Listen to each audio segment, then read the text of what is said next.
Let's return to This Week in America. Here's your host, Rick Bratton.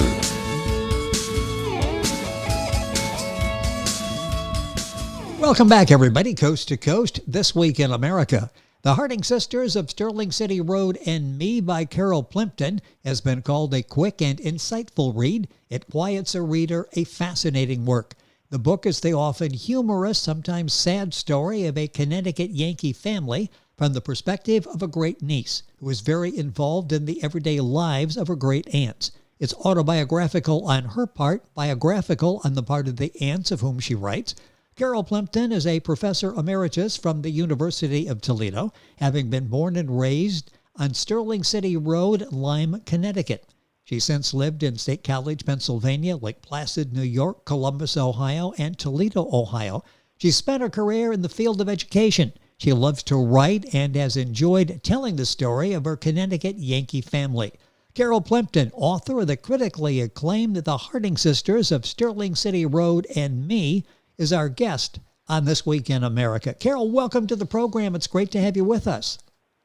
Thank you so much. I'm happy to be here. Looking forward to the discussion of this book. And when did you decide the motivation behind the book of actually writing this story? Well, my mother was my inspiration for this book. It was very important to my mother that I know all of my great aunts, and I spent a lot of time with them. And my mother always said, Carol, there's a great story here because they were just characters. And of course, she passed away in 1994, so she didn't see the final product. But I did dedicate the book to her, and she was my inspiration. Tell us a little bit about the family of the title characters. You actually, when you read the reviews, and everybody seems to sense this, you almost feel you know these characters. And even though we're not real familiar where Sterling City Road may be, it's very relatable. Tell me about the characters in the book. Right. Well, the Nora and Lyme and Harding were farm people on Sterling City Road, obviously, and they had 11 children. 10 of them were girls. And when, as they were growing up, they found out all these little idiosyncrasies. They were all very different. And by the time they became adults, you could really see all of the differences in them and the little squabbles and the good times. And I think that it was a loving family that had a whole lot of different directions they were going in. Although most of them became teachers, one became a nurse, and some became housewives. With us on This Week in America is Carol Plimpton. She's the author of The Harding Sisters of Sterling City Road and Me. The book is available wherever books are sold. I'll direct you to Amazon. And if you go to our website, thisweekinamerica.us, there'll be a direct link there to Amazon information on the book. Talk about your involvement with the family. How did you come to know everyone so well? Well, again, my mother took me to visit them we would see one or two of them every day from the time I was probably born. I can remember one thing that my mother did was have me memorize Little Orphan Annie. And so she used to take me to see all the aunts, and I would recite Little Orphan Annie for them for too much applause when I was 4 or 5. So I knew all their homes. I knew their pets. I knew their husbands. I knew their children, and of course we had cousins that came from all of that as well. And so my mother always believed that it was very important that you know your family, and she insisted on this, and I became a loyal visitor to all of them right through adulthood. What are one of your favorite memories of one of the sisters? Is there one that really sticks out? Absolutely. I think the most humorous one, and luckily it didn't turn out to be a disaster, was when my Aunt Ruth, who was an elementary school principal, was driving her older sister Tess in the red Studebaker Lark, and they were going over the Connecticut River on I-95. And they probably were doing a good clip of 25 miles an hour. And all of a sudden, Tess said something to Ruth, and Ruth didn't answer. So Tess looked over, and Ruth wasn't there anymore. And so Tess reached over and turned off the key because Ruth had fallen out of the car. And Tess said, well, she always did lean on that door all the time when she drove. But with just a few bumps and bruises, they picked her up off the pavement a little ways back, and she didn't have any other injuries other than the bumps and bruises. So it really was kind of a humorous thing to happen, and a good thing that she wasn't hurt seriously. Yes, now you can look back and laugh, and I bet she didn't lean against that door anymore. That probably cured that bad habit that she'd gotten into. I think so. The Harding Sisters of Sterling City Road and Me by Carol Plimpton, our guest on the program. You got one more? I mean, there's nothing like great family stories, especially when no one's hurt. After nobody was hurt in the telling of that story, so this is good. Any other anecdote that comes to mind? Well, another one involved my Aunt Hazel, who was one of the younger sisters, and she called my mother all in tears and all upset because the hospital had called and they said to bring her husband Clarence in immediately. He was going to die. And so my mother and I rushed over to her house, and there she was ironing his pajamas. And she kept saying, oh, what am I going to do without Claire? He's going to die. He's going to die. And in the meantime, Claire kept tripping through the kitchen saying, this is ridiculous. This is ridiculous. And the phone rang, and it was the hospital, and they said they had the wrong Clarence Lee. So... Well, at least she was prepared and figured out how to handle that. That's such a humorous story. And the book is full of those in The Harding Sisters of Sterling City Road and Me by Carol Plimpton. Often humorous stories, as I said. Sometimes they were sad. As you were going back and putting these stories together in compiling the book, The Harding Sisters of Sterling City Road and Me, was any angst involved in going back and reliving those stories? Well, angst in reliving, but not more hearing about, excuse me, when I was 2, my great aunt Helen was also I called her Nana. She served as my grandmother, and her husband committed suicide. And I had heard the story from my parents, but I, of course, did not experience that myself. We had that. And I did experience when I was 5, when Tess, that I had mentioned, her husband came up missing on the farm, and he was found out in the pasture. Apparently had a heart attack, and his bull was standing over him, trying to push him. This is what the doctors determined, to push him back to the barn. So we had a few deaths, and there were other deaths that were reported in the book too, with some stories. But probably the most angst that I did live through was a great family feud that happened when Nana died, and the sisters turned against my mother. And that was when things kind of fell apart, and my mother did not see them anymore, but she encouraged me to continue to see them, and I did go to see them all except one of them. You know, that's why the book, I think, resonates so well. The Harding Sisters of Sterling City Road and Me. Those are situations that families go through, and you show us the humorous side, you show us the sad side, and the regretful side in situations like that. The book's available at Amazon, Barnes & Noble, wherever books are sold. If you go to our website, thisweekinamerica.us, you can link on directly to the Amazon site and get information on Carol's book.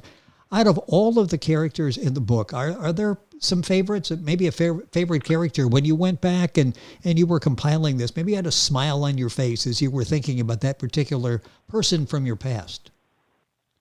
Well, I think that my Aunt May was the sweetest and most naive of all of them. And she played a very big role in taking in my aunt when my mother and my aunt lost their parents. She was always sweet.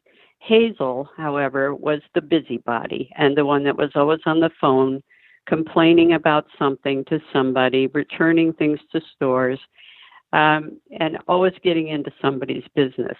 So I think on the sweet side, there was May, and on the entertaining side would be Hazel. You know, the book is doing very well. It's getting excellent reviews. In this sort of era of today's literary world, the social significance involved in this book, why do you think this is doing so well in this particular time? A story of family. Well, I think it tells a story of an old-fashioned family coming of age and the kind of struggles as well as successes they faced. They could be entirely relevant today. I think that the story has a lot of compassion, and I think that readers should be able to relate to it. I know that when the book company made a trailer for it, they made it in a modern day version rather than the 1920s and 30s that we were dealing with, the 40s and 50s, of course. And so I think that the trailer even shows how it could be relevant to our lives now. Other than some electronic devices, every families go through all of the issues, all the emotions that you present to us in the Harding Sisters of Sterling City Road and Me by Carol Plimpton, our guest on the program. Are there more stories there? Do you plan a sequel to this book by any chance? I am working on a sequel, and I'm calling it The Harding Sisters Revised, or Revisited. I'm sorry. Interesting. And what I'm doing is doing a lot of character development for each one of the sisters and doing dialogue and making it into more of a novel. I had to go a little bit on the creative end of it because I don't know everything that was said, but I am guessing that I know them well enough to think that I could tell their stories through dialogue and the greater character development. What audience in particular do you think this appeals to? Any particular target audience? Well, I'll tell you, it sold very well in the hometown of Lyme, Connecticut. There were people that were asking to get copies and how could they get copies. Yes. And that was really nice because, of course, the family was notorious. But I think that the baby boomer generation, which is, I am a member of that, of course, is probably the one that would have the most appeal or the most relevance. Do you get back to Sterling City Road in Lyme, Connecticut very often? Well, my father passed away in 2018, and so I have been back to visit cousins once now, and I am planning a trip up there in March because the last of the Harding generation is turning 100 years old on March 2nd, and so I'm going up there for her birthday, and she will be the last of the family, barring my age and the cousins below that. That's got to be a special trip going back there. Oh yes, it is. It is. What has this meant to you in telling this story, in going back and reliving these memories and then sharing them with other people? What has this whole process been like for you? Oh, I've loved every minute of it. I've always loved to write. And actually what I wanted to do was write the great American novel, and I wanted it to be 500 pages long, and I wanted to make up all these stories. And when I started to do it, I said, I need to tell the truth about them.